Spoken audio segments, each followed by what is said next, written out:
গতদিন মঙ্গলবার ছিল, দিদির ইচ্ছে হলো একটু বড়মার কাছে যাবে, নৈহাটির বড়মার কাছে পুজো দিতে যাবে। তাই আমাকেও ফোন করলো, বললো যাবি?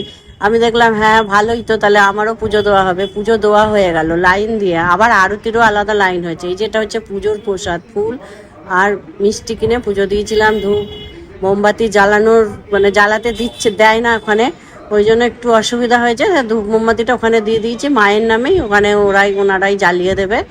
আর পুজোর প্রসাদ সকলে নিন, আপনারাও পুজোর ফুল মাথায় ঠেকান। আর এই যে আমার বোনজি, আমি, আমার দিদি তিনজনে আবার বাইরে বেরিয়ে আরতির লাইনে দাঁড়িয়েছিলাম আরতি দেখবো বলে। আর তারপরে আরতি দেখা হয়ে গেছে, তাই আবার বাইরে এসে মন্দিরের চূড়ো নিয়ে আবার একটু সেলফি তোলা হলো। কিন্তু বড় মার তো সামনে ছবি তুলতে দেয় না, কঠোরভাবে নিষিদ্ধ, তাই আমরা ছবি তুলিনি। আর এবার ভোগের লাইনে দাঁড়ালাম, ভোগ নিলাম। ভোগে হচ্ছে সিস্টেম, একবার এক একটা জিনিস নিয়ে আসে। পায়েস, আলুর দম, প্রথমে ছিল আলুর দম, আমার ভাগ্যে আলুর দম পড়েনি, পায়েস ছিল। আমার ভাগ্যে পায়েস পড়লো, এরপরে আবার পায়েস ফুরিয়ে গেল, আবার গোটা ফল নিয়ে আসলো। এই যে এখানে মায়ের সিঁদুর, পুজোর সিঁদুর পরে, এই সিঁদুর সকলে আমরা কপালে দিয়ে নিলাম। এরপর একটু মিষ্টির দোকানে গেলাম কচুরি খাওয়ার জন্য, কিন্তু দোকানের কচুরিটা খাওয়ার জন্য বসে আছি, অপেক্ষা করছি। আর তার মধ্যে আবার একটু সেলফি তুলে নেওয়া হলো।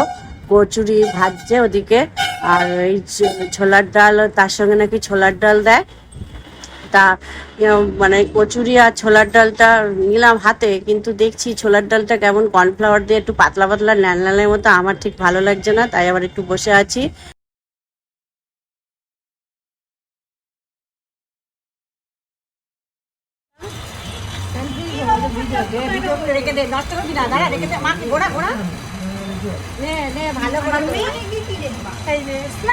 কচুরি খেতে এসেছে বড় মার পুজো দিয়ে।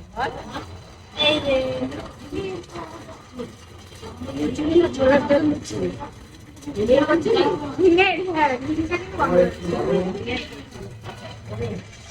নিচে ছাদে